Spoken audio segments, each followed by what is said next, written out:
সবৰে ভাল খবৰ খাতি।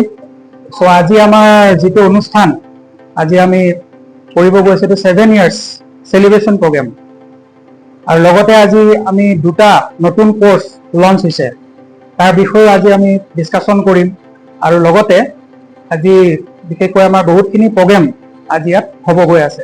তো সকলো এক্সাইটেড আছে নিশ্চয়, হয়নে নহয়? সো লগতে আজি আমাৰ দুজন অতিথিও আমাৰ মাজত অলৰেডি আহিছে। সো প্ৰগ্ৰামটো আমি ভালকৈ আগুৱাই লৈ যাম আৰু মই অলপমান মোৰ বিষয়ে ক'ব বিচাৰো। আজি স্মাৰ্ট কম্পিউটাৰ লাৰ্নিং চেণ্টাৰ যিটো আমাৰ ইনষ্টিটিউটৰ নাম, আজি স্মাৰ্ট কম্পিউটাৰ লাৰ্নিং চেণ্টাৰৰ লগত মই আজি 7 ইয়াৰ্স ধৰি আজি জড়িত হৈ আছো আৰু 7 বছৰ আগত আমি কেইজনমান বন্ধুৱে এটা উদ্দেশ্য লৈ আমি ইয়াতে আৰম্ভ কৰিছিলো এই অনুষ্ঠান। যেনেকে মোৰ এজন বন্ধুৱে আজি বিকাশ তেওৱাৰ বালিপাৰাত তেওঁ ইনষ্টিটিউট ষ্টাৰ্ট কৰিলে, মই ষ্টাৰ্ট কৰিলো তেজপুৰত, আৰু এজন অম্লানজিৎ কৌশিক তেওঁ নগাঁৱত আৰম্ভ কৰিলে।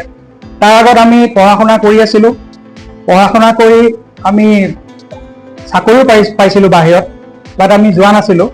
আমি চিন্তা কৰিলো এটা কথা যে আমি যদি নিজৰ হোম টাউনত আহি কিবা এটা যদি আমি ল'ৰা ছোৱালীৰ কাৰণে আমি সবে মিলি যদি কিবা এটা শিক্ষা প্ৰদান কৰি ডেভেলপ কৰিব পাৰো, ৰাইট, সেইটো সবতকৈ ডাঙৰ কথা, হয়নে নহয়?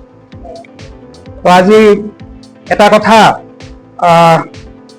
আপোনালোকে শুনিছে নাই নাজানো, আজি ভাগৱত গীতাত আজি যুধিষ্ঠিৰক এবাৰ যেতিয়া যুধিষ্ঠিৰক এটা কুৱেশ্যন সুধিছিলে, ইয়াক চাই এটা প্ৰশ্ন কৰিছিলে যে সবতকৈ সুখী মানুহ কোন?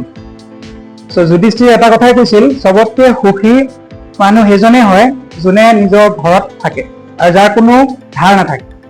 সো আজি হোম টাউনতে থাকি যদি আমি ডেভেলপ কৰিব পাৰো, ল'ৰা ছোৱালীখিনি আগবঢ়াই লৈ যাব পাৰো, আজি বাহিৰত যোৱাৰ কোনো প্ৰয়োজন নাই। আজি বহুত মোৰ বন্ধু আছে আজি ফৰেইনত কাম কৰি আছে, আজি বহুতে বেংগলোৰ মুম্বাইত কাম কৰি আছে, বাট আমি কেইজনমান বন্ধুৱে এটা উদ্দেশ্য লৈ ইয়াত আহিছিলো যে আমি আমাৰ জেগাখিনি আমাৰ অঞ্চলখিনি ডেভেলপ কৰিম।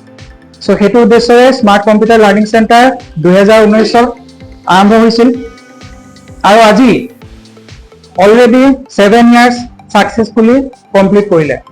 সো এইটো সকলোৰ কাৰণে এটা বহুত মানে ভাল খবৰ। সো ইয়াৰ কাৰণে এটা হাততালি হ'ব লাগে।